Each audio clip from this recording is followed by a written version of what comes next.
रहीम। जी, आज आपका जो लेक्चर है वो बीफ कट्स के बारे में है। लास्ट टाइम जो है हमने बीफ कट जो है वो स्टडी किए थे। आज जो है आपका lamb cuts as well as जो आपके चिकन कट्स हैं, चिकन मीट कट्स वो शामिल हैं। इसके अलावा कुछ जो है हम क्वालिटी ग्रेड्स भी आज स्टडी करेंगे। चलिए स्टार्ट करते हैं। सबसे पहले हमारे पास मेजर बीफ लैम कट में हमारे पास जिस तरह आपको यहाँ पर पिक्चर में दिखाया गया है डिफरेंट कट्स अवेलेबल हैं। सबसे पहले आपके पास नेक है। नेक में आपको पता है कि बोन्स प्रेजेंट होती हैं। बोन्स प्रेजेंट होने की वजह से ये क्या है, इनएक्सपेंसिव पार्ट है। कस्टमर जो है वो ज़्यादा इसको लाइक नहीं करता। लेकिन ये जो है आपके पास एक पोर्शन जिनमें बोन्स ज़्यादा मौजूद होती हैं, फ्लेक्सिबल बोन्स मौजूद होती हैं, वो एक फ्लेवरफुल जो है वो मीट प्रोड्यूस करता है। इसलिए ज़्यादातर जो है ये फिलेट, अगर इसकी बोन्स को रिमूव कर दिया जाए तो फिलेट्स बनाने में काम आता है। इसके अलावा स्टीविंग और ब्रेजिंग, दम वाले और शोरबे वाले जो आपके पकवान हैं वो बनाने में flavour as a flavouring compound use होता है। नेक्स्ट आपके शोल्डर है। शोल्डर जैसे पिक्चर में दिखाया गया है, नेक के बाद आपके पास शोल्डर है। Meat from this is of tough nature due to excessive working. Shoulder जो है वो आपका वर्किंग में पार्ट लेता है, जिसकी वजह से इसका मीट जो है टफ होता है, हार्ड होता है। Taken from this portion slow roasting, pan frying, broiling. ठीक है, आप pan frying roasting as well as broiling. Broiling में जिसमें हम भुनाई करते हैं, ज़्यादा देर तक जो है वो हीट अप करते हैं ताकि हमारा जो गोश्त है वो गल जाए, सॉफ्ट हो जाए। इसके अलावा braising and as well as fibre make the fibres of muscles tender, ताकि हम इस पोर्शन ऑफ मीट को यूटिलाइज कर सकें अपने फूड में। नेक्स्ट आपका रिब आ जाती हैं। रिब में आपके पास ये पिक्चर्स अवेलेबल हैं, डिफरेंट कट्स और जो शेप्स के जो हैं वो इसमें डेवलप किए जाते हैं।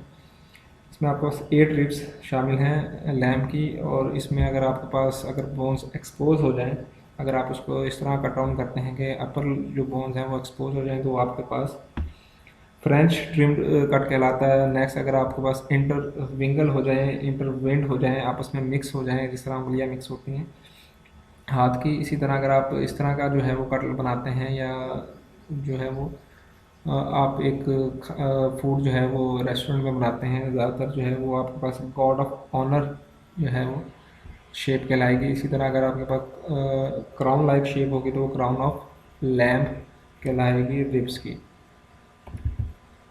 नेक्स्ट आपके पास ब्रेस्ट है। ब्रेस्ट जैसे कि लोअर पोर्शन है आपके पास शैंक से ऊपर, ये आपके पास जो है हार्डर जो है वो मीट है, इसमें फैट्स मौजूद होती हैं आपके पास।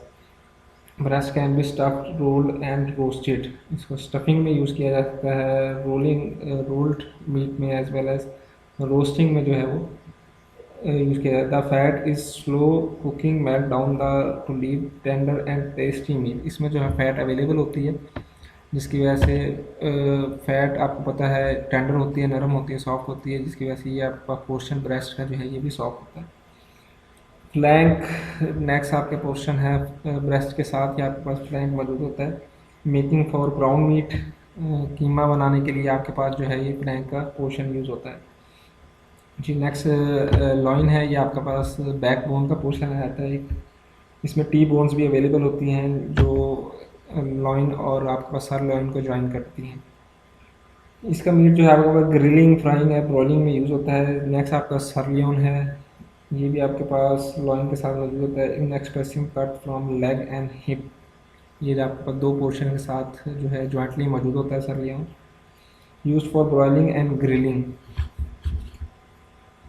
शैंक नेक्स्ट आ जाता है आपके पास आपके पास आ जाती हैं अपर साइड पर शैंक आ जाती हैं। एक 2 जो हैं आपके पास लोअर या बैक शैंक आ जाती हैं।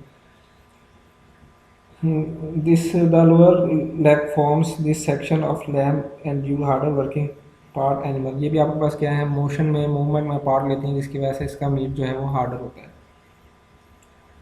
लेकिन हार्डर होने का ये मतलब नहीं है कि ये जो मीट है ये फ्लेवरलेस नहीं होता, लेकिन जो मूवमेंट में पार्ट लेते हैं हमारे पास पार्ट्स, वो जो है हमारे पास क्या होते हैं, हार्डर होते हैं लेकिन फ्लेवरफुल होते हैं।